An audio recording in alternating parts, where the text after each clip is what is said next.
Have you ever pondered how much we, as humans, truly know about the universe and our place within it?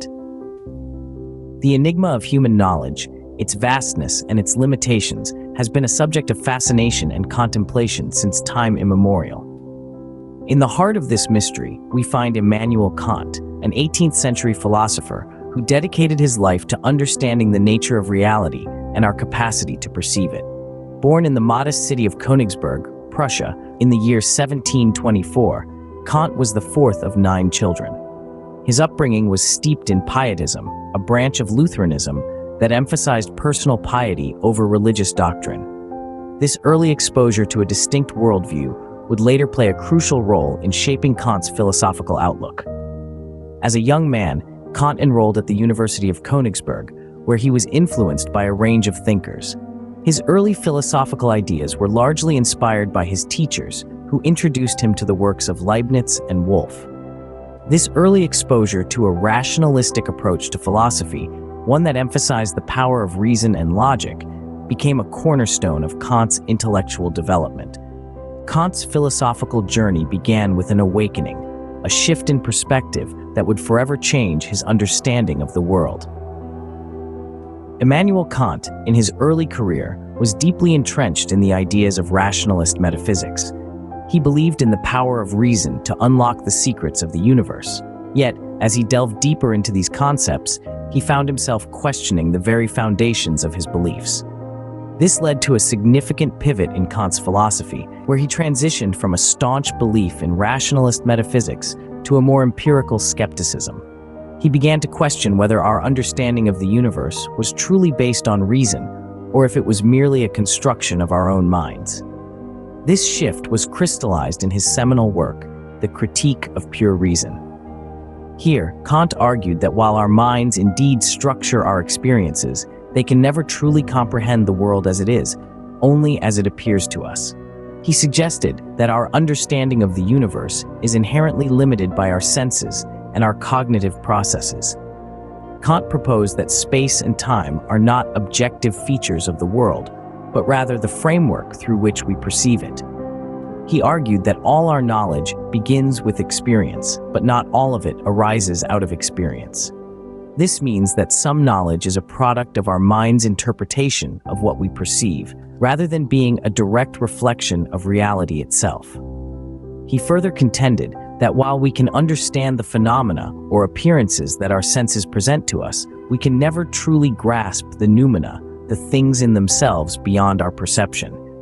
This is because our interpretation of the world is always filtered through our senses and our minds, and therefore, we can't know the world as it truly is, independent of our perception. This leads us to a profound question. If we can only perceive the world through our senses, can we ever truly know anything? With this question, Kant not only challenged the limits of human knowledge, but also ignited a philosophical revolution that continues to influence thinkers to this day. Kant dared to challenge the very notion of what it means to know. His later theories offer an answer to this enigma. Immanuel Kant, in his later works, took his philosophical explorations even further. In his second critique, The Critique of Practical Reason, he delves into the realm of morality, introducing the concept of the categorical imperative.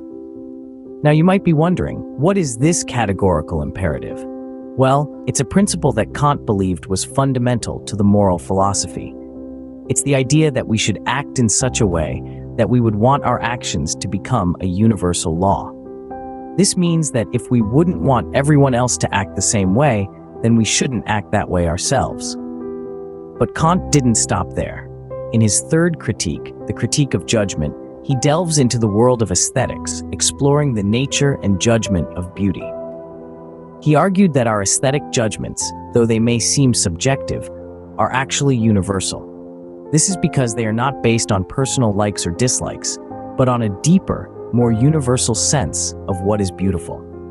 So for Kant, knowledge isn't just about what we can perceive with our senses. It extends beyond the physical world to encompass moral duty and aesthetic judgment. It's about understanding the principles that should guide our actions and the universal qualities that make something beautiful. This is a far cry from the traditional understanding of knowledge as being limited to what we can perceive and understand through our senses. For Kant, even our senses are not the ultimate arbiters of knowledge. They are just tools that help us navigate the world. The real source of knowledge, according to Kant, lies in our ability to reason and make moral judgments. And the true test of our knowledge isn't just in understanding the world as it is, but in understanding how it ought to be.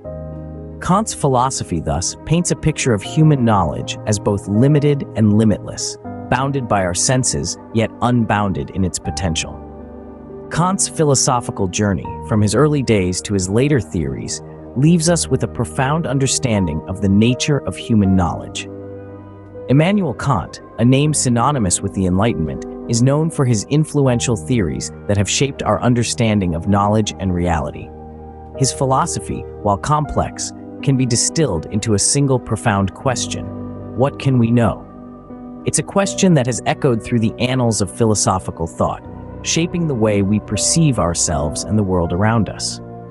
Kant's philosophy is a delicate balance of rationalism and empiricism. He proposed that while our experiences shape our understanding of the world, there are intrinsic structures in our minds that frame these experiences. This idea, known as transcendental idealism, has had a profound influence on subsequent philosophical thought. It has sparked countless debates and interpretations, each adding new layers to our understanding of his work.